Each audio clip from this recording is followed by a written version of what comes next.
I don't think people understand how Einstein's special relativity actually affects our lives. It's not just sci-fi.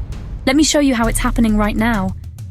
So, what does special relativity really mean for us?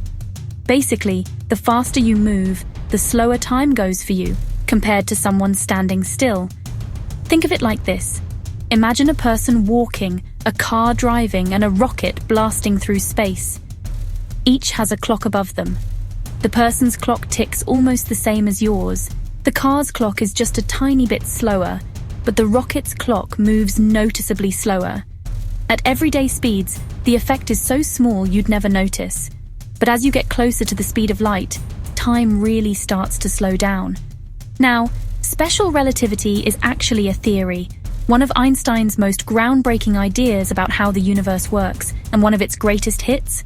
That's the famous equation, E equals mc squared. This formula shows that energy and mass are two sides of the same coin. Even a tiny amount of mass can be turned into a huge amount of energy, because the speed of light squared is a gigantic number.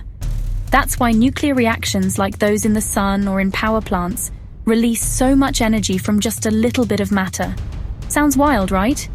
Here's a real-life example. GPS satellites.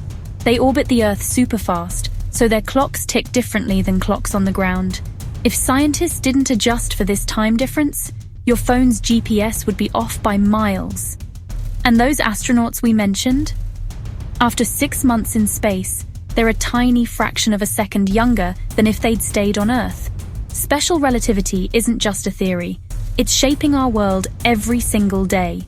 For example, in hospitals, doctors use PET scans to detect diseases. These scans work because a tiny bit of mass from special substances in your body is turned into energy, releasing signals that create detailed images.